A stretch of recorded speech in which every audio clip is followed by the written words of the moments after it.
Wow.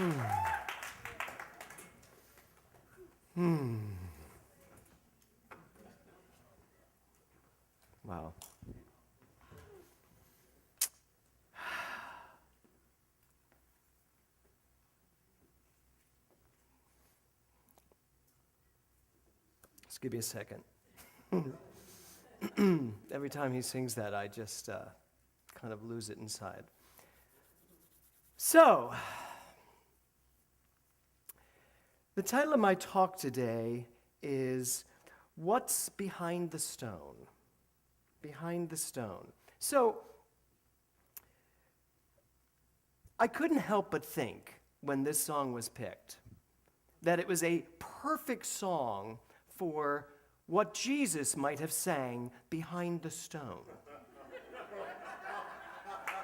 So after that very long, trying week, where he was literally crucified at the end of it,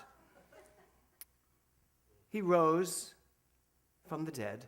They put his body in the cave and closed it with a stone, put the stone in front of it. So behind the stone, Jesus is there all by himself, comfortable, just having risen from the dead. And would this not be an amazing song for him to sing? In the sequel to Jesus Christ Superstar, called Behind the Stone. I mean, couldn't you just see him back there like, this is the moment, this is the time. I'm not going to sing the whole thing because I couldn't even begin to.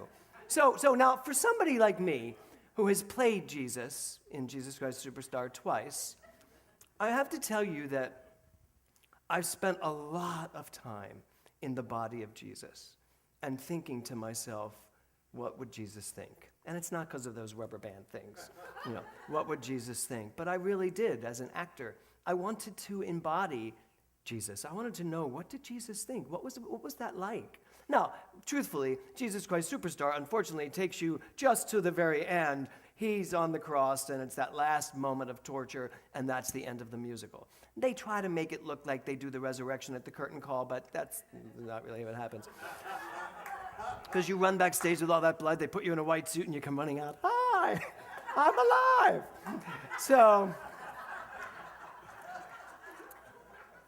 But I can tell you, as a minister, it is very difficult every Easter. This is my 16th Easter service.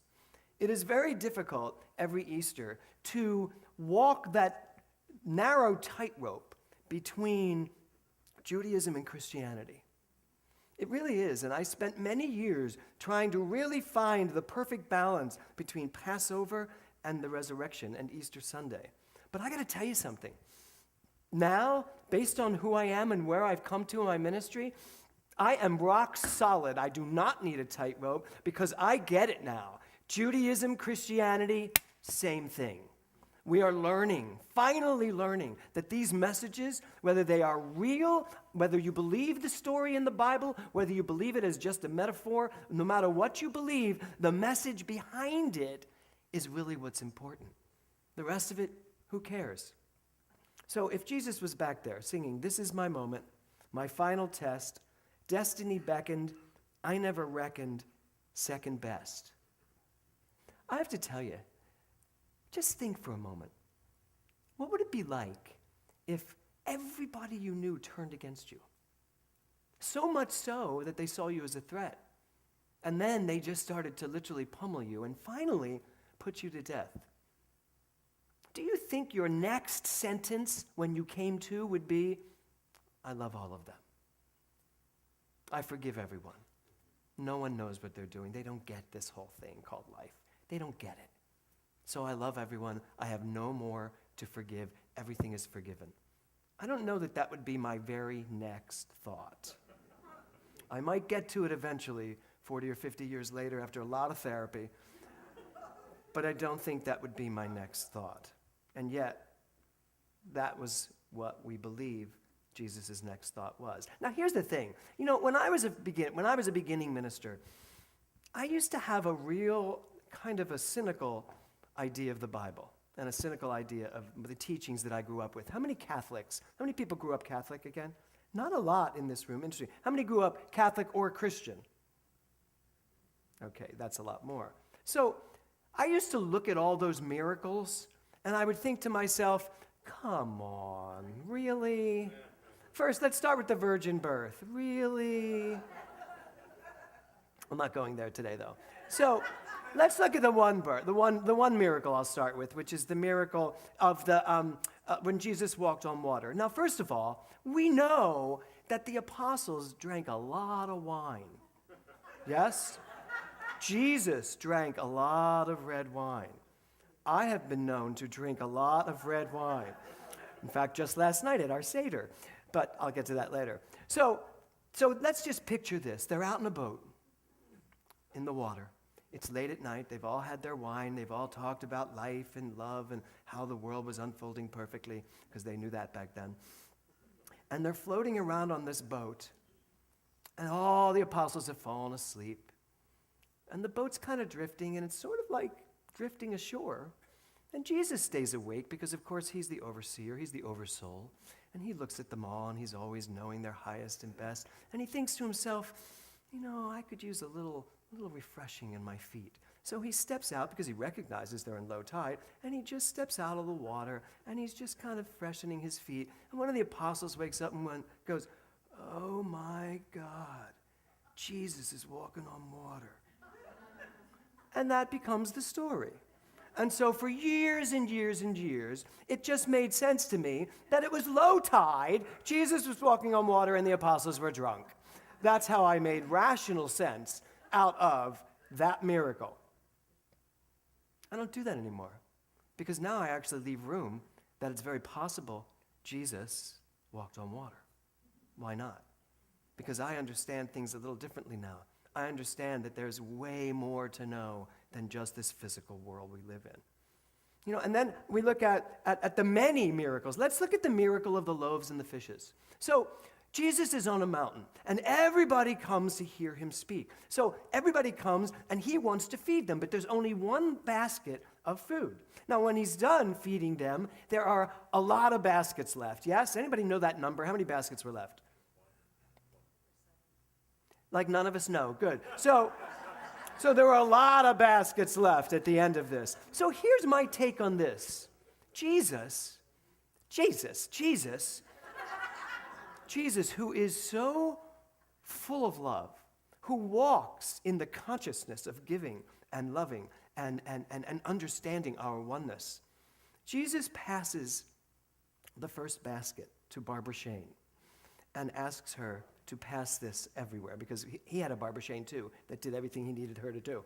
So Barbara Shane, Jesus' Barbara Shane, took the basket and started to pass it. Now, here's the thing. They said all you had to do was touch the hem of the garment of Jesus and you were healed. Why is that? Because you believed it. You got who he was. Not only that, because his consciousness, his loving consciousness, it showed up before he even got there. It was so powerful. So possibly, as Jesus' basket was being passed around, people's love started to overflow. They really started to fall in line with this energy that Jesus was bringing. And all of a sudden, it's like, all right, here's the loaf I brought. And all of a sudden, everybody's giving it up. They're giving over the food that they were hoarding and worried about. And all of a sudden, everybody's fed. And at the end, there are overloading baskets, because people also had baskets that they were hiding. And they brought them out and said, here, pass this around. I'm fine. We'll be fine. My family's fine. Right? And so wasn't that good? And so I did Fiddler on a Roof. I mean, hello. And so by the end, there are all these baskets. Now, that's what I used to say. And it makes logical sense. And I always wanted that logical mind. I wanted to know, how can I make sense out of this? If you can't make this logical for me, you're going to have a hard time selling me on this stuff. Now, I actually think it's possible manna from heaven poured down. Why not? Why must we always stick to the logical, what I can see, relative world of form and believe that that is it? So, for me, I have changed my tune greatly. Since I was Jimmy Mellon from Charles Street, who loved Easter. I was one of those kids that loved Easter because Easter was like the cousin of Christmas, the kind of cheaper cousin of Christmas. You remember in Christmas you get all these presents, then Easter comes along and it's like a basket. What's up here? And I remember thinking that, suddenly Easter was just a little, but I loved it. I absolutely loved Easter. I loved going to church. Now, I didn't like the week leading up to Easter. Because the week leading up to Easter, when you go to Catholic school, they take you through Jesus' entire torture.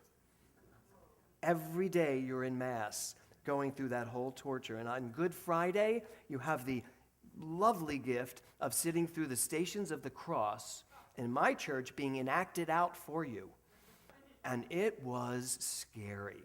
I remember one year, when we were doing the Stations of the Cross, they also thought it was a good day to give out report cards. I kid you not. And it was close your eyes, my children. It happened to be the year I flunked geography, history, and science in one report card.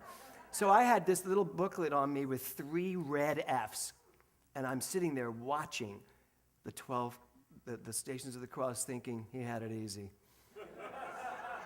Wait till I get home. You want to see torture? So you're watching all of this, and it brought to mind for me this idea that it's unfortunate that the symbol for Christianity is the cross, that it's about the crucifixion, that it is about the suffering of Jesus. I love the symbol of Christianity of the dove, when we see the beautiful white dove, because that's really what it's all about. That's really what this is all about. This whole idea of Easter and this whole idea of Passover, as Jay said. So Passover is all about, oh wait, I missed this part. So I think we don't even know what Easter is all about. I think most Christians don't really know what Easter is all about. I think they know the suffering and the dying, and Jesus rose from the dead, and then they put a boulder in front of his body, and then when they came back to get rid of the boulder, and by the way, I believe it was Mary that pushed the boulder out of the way, or both 2 Marys. The 2 Marys pushed the boulder out of the way. Mary, the mother, and Mary Magdalene. And then he wasn't there, and he rose from the dead. They all get that, but is that really what it's about? What is Easter really about? So Jimmy Fallon the other night decided to go out into the street and find out what the children believed Easter was all about. It was hysterical. Did I say Fallon? Jimmy Kimmel. Oh, one of them. So I only brought one for you. My favorite one. So they asked this little kid, and he stood there in front of the camera, and he said, Jesus found an egg behind a rock, and he took it to the river and dyed it. And Jimmy Fallon he's like, no, are you sure? Is that really what Easter is all about? And he went, yes, that is what my parents taught me. Can you just imagine his parents sitting somewhere going, oh my God, what is he learning? But it makes me wonder, do we really know what Easter is all about? So let's look at Easter and let's look at Passover. So both of these are about liberation. Both of them are about freedom. The Jews becoming free from the oppressive Egyptians. And in the Christian world, Jesus coming free, setting himself free from the worldly form of life, from the body. So they are both literally the exact same metaphor, the same motto behind both stories. So for the Jews, freedom from Egyptian persecution. Catholics, freedom from human enslavement. So let us not forget that stone in front of the tomb was placed by humans. Because here's what I understand about this stone. Behind the stone is Jesus, Christ consciousness, perfection. A world where your life is just unfolding perfectly. A world where everything is love. Everything is possible. Pure potentiality. Infinite goodness. There it is. And now there is a stone in front of it, a rock. You and I, each one of us, we have the pure perfection, the pure potentiality of this inside truth. But very often, we hide it behind a big boulder. We place this boulder in front of us.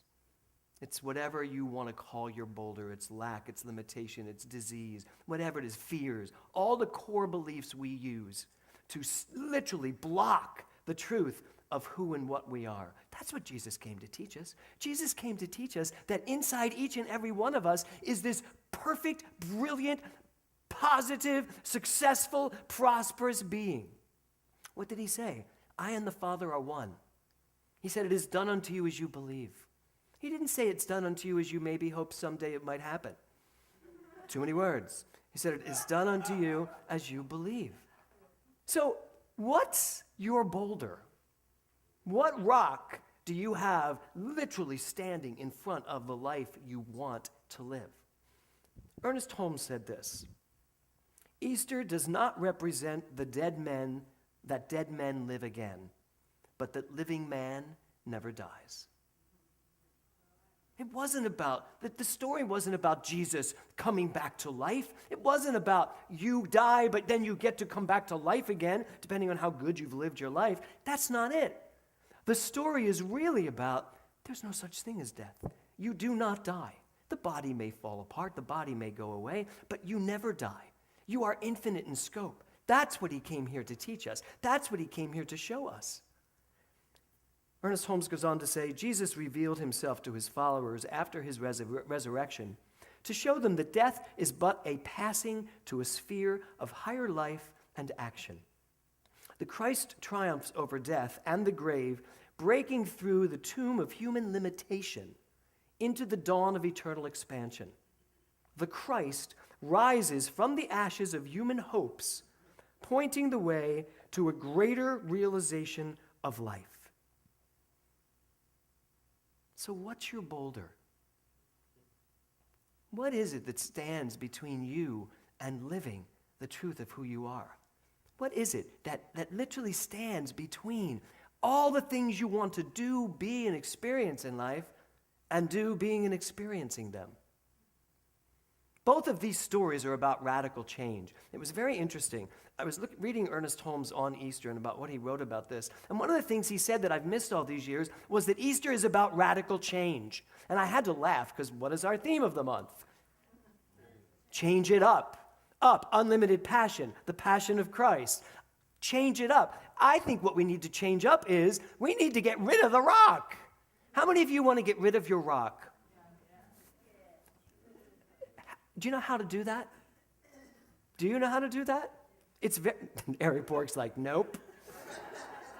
It's very simple, really. The rock, the only place that rock, that boulder lives, the stone lives, is in your mind. That's it. Your perfect opportunity to live life to its fullest is for you to remember what's behind the stone. Not what's in front of it. Not this world of form. What's behind the stone? Everything that Jesus went through, whether he went through it for real or not, whether the stories that have been passed down are truthful or are they somehow embellished, it doesn't matter. The message of the story is that what's going on inside of you is much bigger than anything that can be going on outside of you. And that we have to learn. We have got to learn that. We have got to stop looking everywhere and thinking this is the truth, but getting it from in here. So, changing it up. Can I have that, Kevin? So, y'all know that last night was the first of our Taste of GTC. And we did what we called a New Thought Seder. And it sold out right away. As soon as we announced it, it was sold out. And so there were 14 of us last night at the New Thought Seder. Now, I don't think any of us expected what we were going to get last night. I certainly didn't.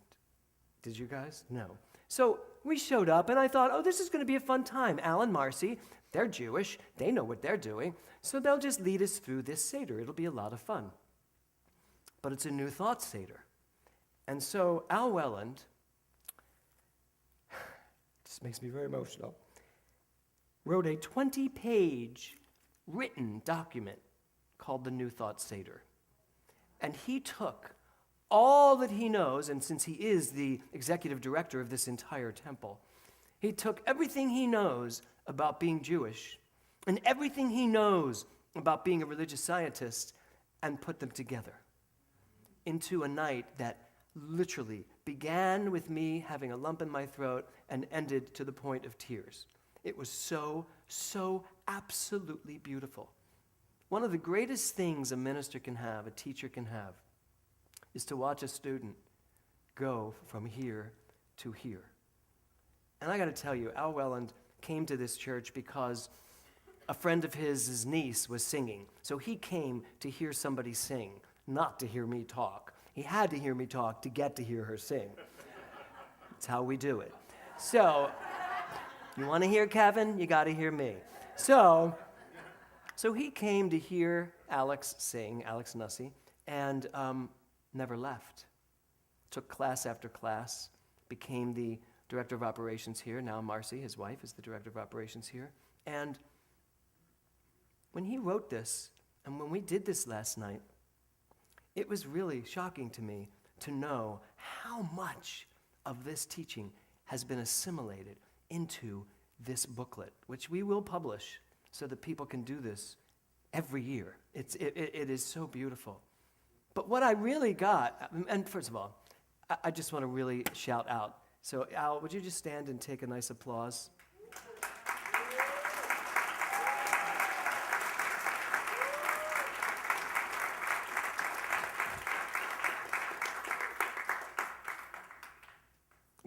Reading everything that was written in this Seder and really progressing through the transition that the Jews had to make and their thirst for freedom and yet their fear that they couldn't be free somehow. And the burning bush, the burning bush represents the consciousness of Moses, the light in Moses' mind that finally surpassed, went beyond the form, went beyond the facts of the Jews' lives, went beyond the 200 years of slavery and said, no, there's got to be something better than this. Jesus coming up out of the grave, pushing the stone back and saying, he has risen. That is just the light in people's minds saying, wait, Jesus has taken us to a higher level. We need to stay there. Jesus gave us a message. Moses gave us a message. The message is there is a bigger life for us to live. We must step it up to unlimited passion, unlimited prosperity, unlimited truth, unlimited good, and not be enslaved by any boulder that will hold us in place and tell us that somehow we are dimmer than we know ourselves to be. So it is time for all of us on this Easter to step into a bigger understanding of who we are, to take what Jesus taught and actually listen to what he said and move on it, to take what Moses brought forth and listen to it and move forward from it. The rest of it, it's just a bunch of prattle, really. There is truth within all of it, and it is time for us to get it. So Rabbi Michael Berg said this, our purpose in life is to become like the Creator, thereby becoming one with it. This is based in the spiritual law that when two spiritual beings are exactly alike, they become one. Once we become one with the Creator, we are one with endless joy and happiness, one with fulfillment, for this is the essence of the Creator. Easter, Passover, call us forth for radical change. This world will change the minute I change, the minute you change, the minute each one of us individually changes and is able to turn our eyes, our attention, our consciousness from truth to truth, seeing only truth and nothing but truth, pushing those boulders out of the way, saying, they do not matter, nothing behind me matters. What matters is this light right here, right now, that I am. The light of the I am that looks out and says, I know who you are. You are God. I am God. We are one. The Father and I are one. It is one beautiful thing called life, and it is time that we live it at a higher, much more evolved level. That's the message of Easter. That's the message of Passover. That is the message that is bubbling up inside each and every one of us. And today, we hear it, and we're ready to live it. Namaste.